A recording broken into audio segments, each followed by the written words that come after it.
Hey everybody, Josh the RV Nerd here at Bish's RV. Welcome back for another trip around, and either I just felt a little rain sprinkle on my head or a sparrow left me some pee-pee sprinkles. I'm not sure which might be the case. Regardless, we're moving on, and I'm going to wash my hands after this.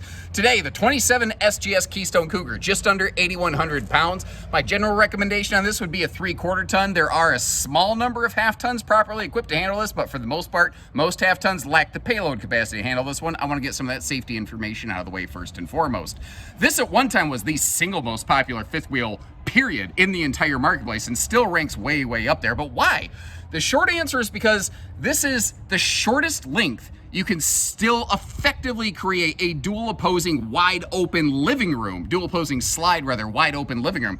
The living floor in this is all carpetless. You have a marine woven flooring type stuff in the slide, so it's easy to upkeep and whatnot. 0 to 110 degree rated, automatic leveling. As you see here today, we're outfitted with the optional second air conditioner, which is one of those things that I would want on this. This is built almost exactly how I would want one of these myself, with the 12-volt fridge instead of the two-way, but there's all kinds of different options. This is a fantastic model. It's got a couple significant hangups and Achilles heels that I'm going to point out for you as we go. So if you appreciate the good with the bad information, make sure you hit that subscribe button. This is also one of the very few Cougars that does have a factory towing hitch on the back. So if you're looking to bring along an enclosed trailer or a boat or do some doubles towing like that, this might be one of the best options for you. It's also a rare find in that it actually still has rear recliners instead of a sofa on the back wall. And you know, it's kind of funny because fifth wheels used to almost always have rear recliners like this, and it kind of became this interesting thing where a rear sofa became the primary dominant thing in a lot of fifth wheel design. The thing is, the reason rear recliners were kind of beneficial, if you turn them sideways when you close the slide, you can gain the ability to actually shave a little length, a little weight, and a little cost off of the RV. And again, the whole point of this one right here is how big can we make the living room in the smallest length possible? That's what you're getting with this RV right here.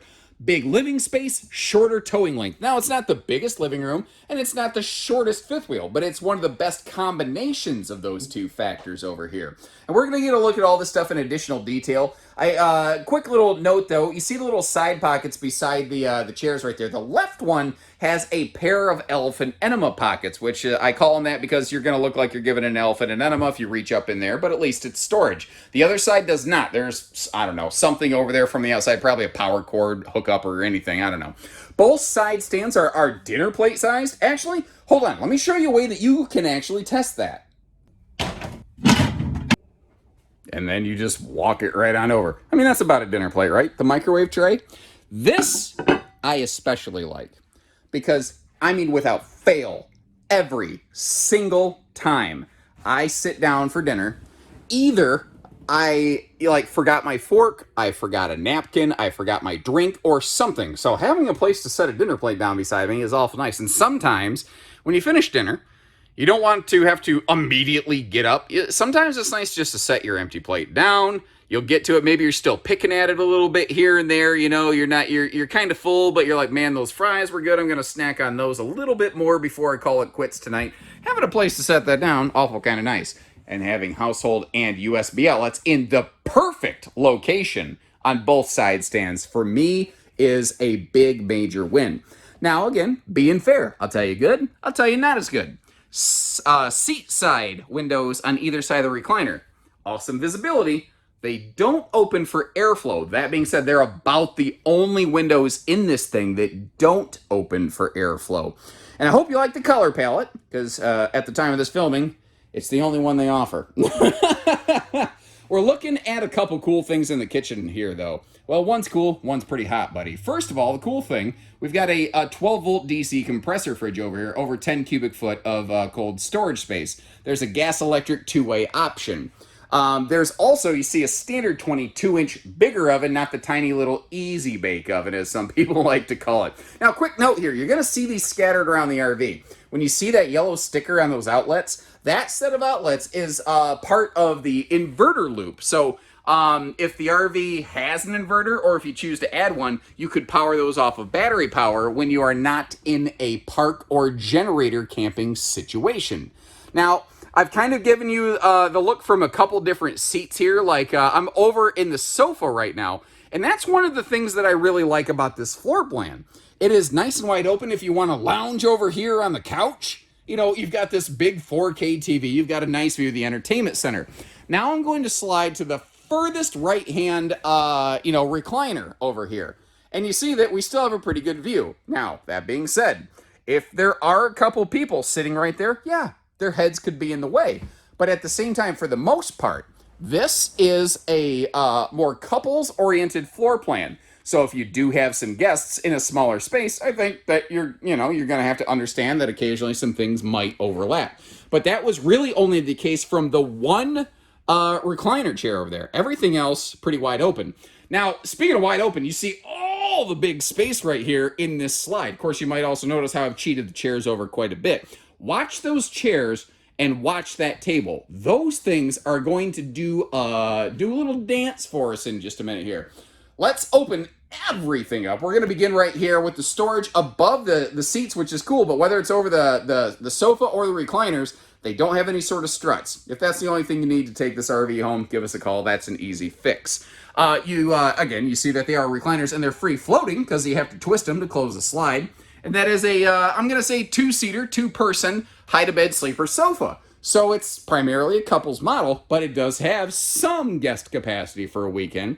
But notice we got the nice blackout roller shades, and look at the table and chairs. First of all, it's a no-knee knocker, but Cougar does this cool thing I failed to talk about way too much this year.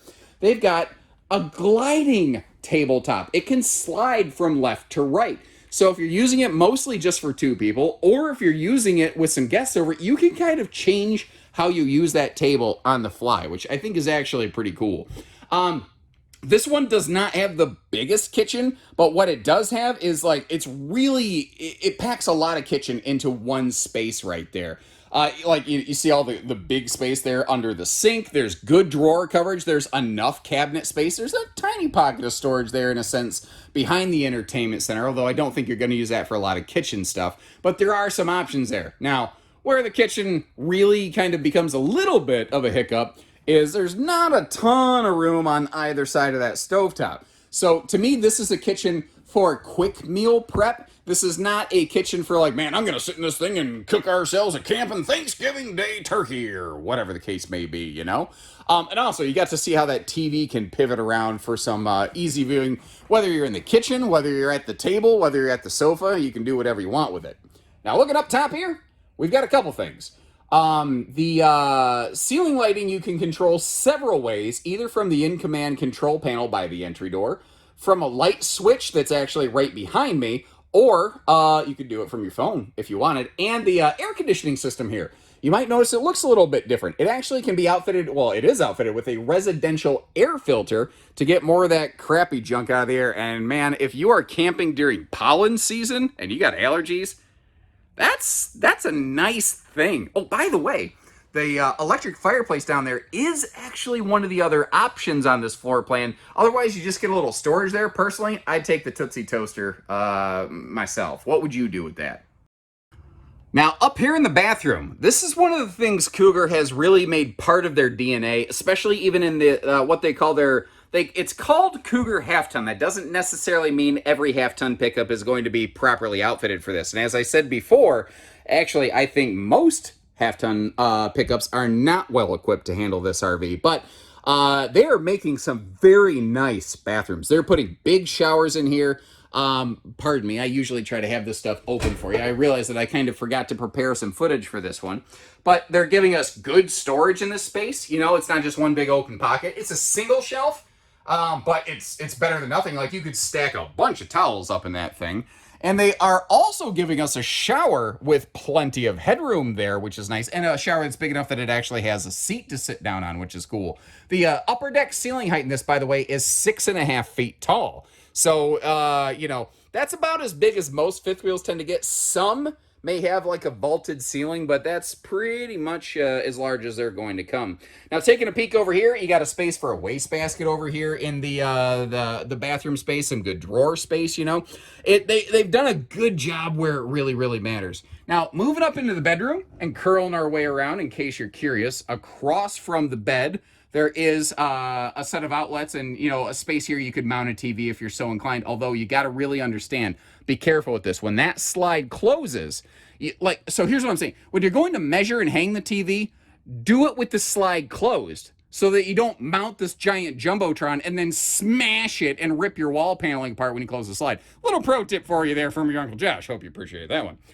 Thermistor, which is a thermal temperature sensor, where this is really nice as it talks to your in-command center. And you can even monitor the temperature of your RV remotely if you hook your RV up to some kind of like, web service or Wi-Fi or something like that. So let's say you leave a pet in the camper and you go out and about and it's a hot day. You can check the temperature of your RV remotely and crank up the air if you need to keep your pet from sweating to death, you know? Maybe literally, who knows? Now over here, this is another optional piece of equipment. This is something I would also probably put on this if I were buying this RV. The second air conditioner up here.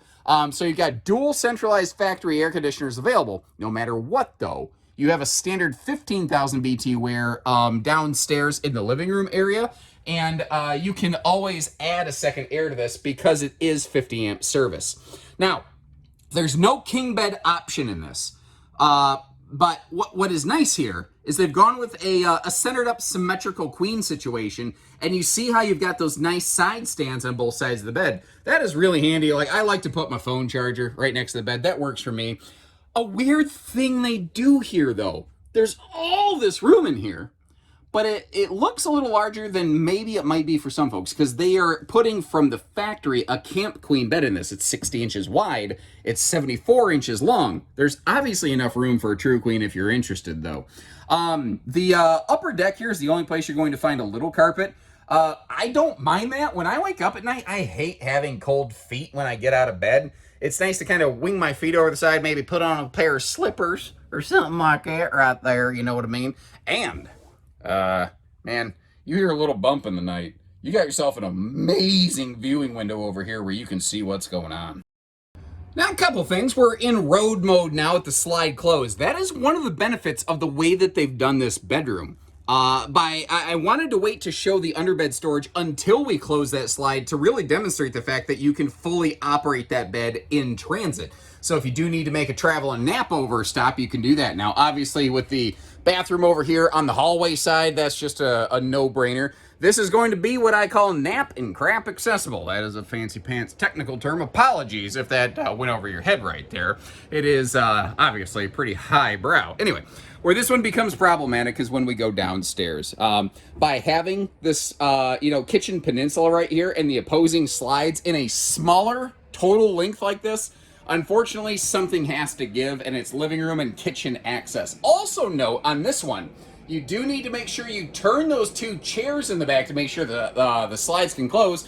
Otherwise, you're going to have yourself a Crush-O-Matic 9000 over here. And once again, as we step outside, I think one of the most important things to mention on this RV, and apparently I've got some kind of fly or gnat flying in front of the camera here. That's cute. The bugs have been terrible this year. Regardless, you don't care. You don't care what the wildlife is like in Coldwater, Michigan, where I'm calling home right now. Regardless, the RV is really as short as you could possibly build something that still has a wide, like, dual slide living room. You start making it any shorter than this, and it's going to start to get awful wonky awful quickly. Now, again, I like to be fair. This might be a tricky point of concern for some potential viewers here. Because you don't have a long RV and you do have a slide sticking off the door side, it unfortunately does have very limited patio awning space, but I have an option for you, I think. You've got a large pass-through compartment here that we're about to take a look at. In that, you may consider getting like one of those, 10-foot easy-up screen rooms that you could park over here off the face of the slide out, and then you don't have an awning arm caveman bonking you in the head every time you try to walk through there.